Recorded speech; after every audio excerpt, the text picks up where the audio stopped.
Have you ever stared at a screen full of code and thought it looked like some kind of alien language? Well, today, we're going to be your universal translator. We're going to take a really simple computer program, pull it apart piece by piece, and I promise, by the end of this, you won't just get it. You'll understand the core ideas behind coding in C++.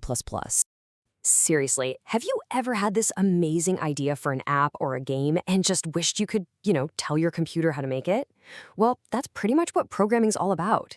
It's giving a machine a very specific set of instructions to make your ideas happen. The big question is, what language do you use to talk to it? For a chat today, we're going to focus on a language called C++. So, why C++?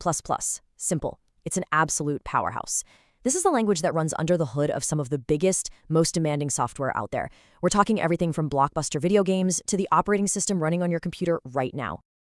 And there are some really good reasons why it's so popular. First off, you can build stuff way faster by reusing chunks of code. And who doesn't love a good shortcut? You also get really precise control over the computer's memory, which is a huge deal for performance. It's designed to help you organize your code in a super logical way. And this might sound weird, but its strict rules are actually a lifesaver. They help you catch little mistakes before they turn into massive headaches.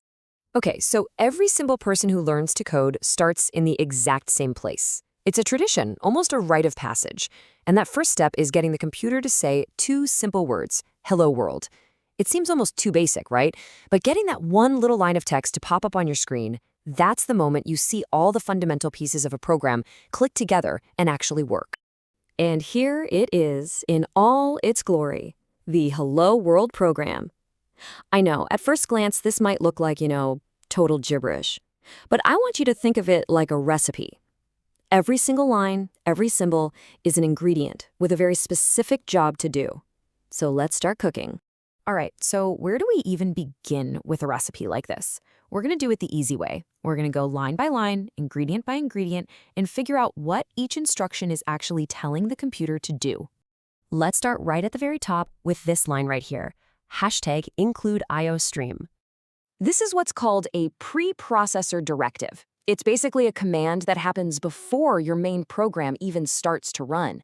Think of it like this. You're telling the computer, hey, before you start cooking, go to the shelf and grab the IOStream cookbook. It's got all the standard recipes I'm going to need for things like, say, printing text onto the screen.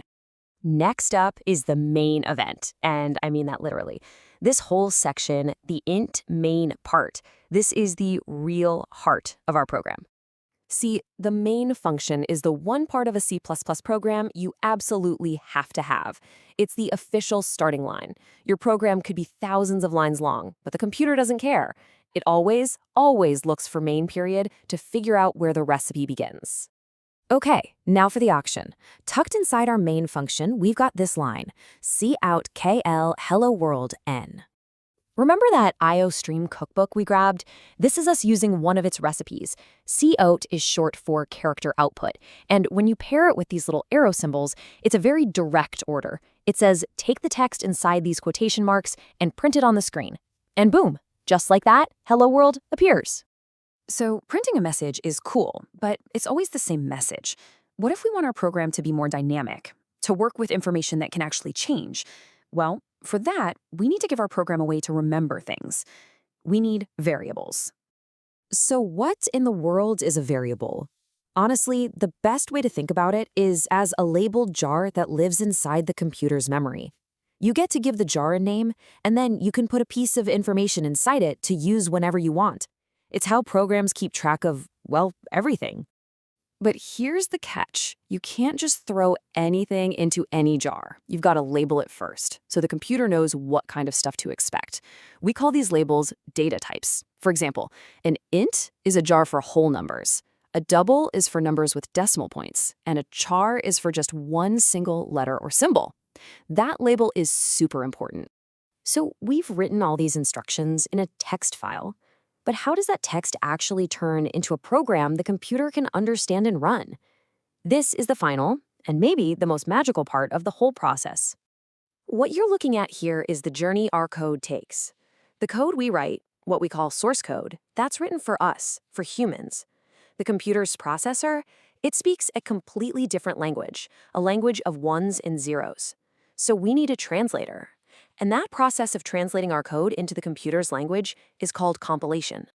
Let's break that flowchart down into simple steps. First, you write your code. Then, that preprocessor kicks in and handles things like our #include command.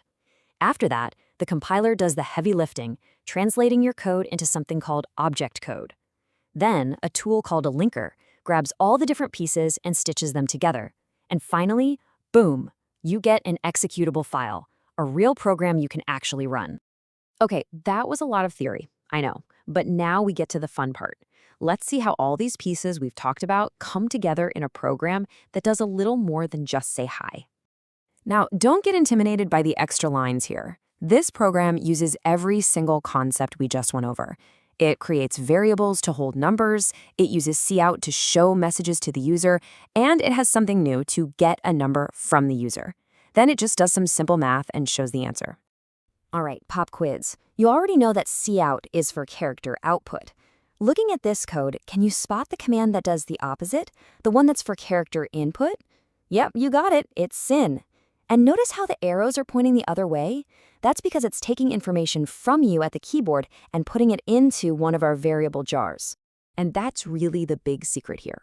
We've just broken down a computer program into its most basic ingredients: instructions, memory, input, and output. And believe it or not, every single piece of software you use, from your browser to the most complex game, is built from these exact same simple building blocks. They're just put together in more and more creative ways. So now that you know the basics of the language, there's really only one question left. What instructions would you give?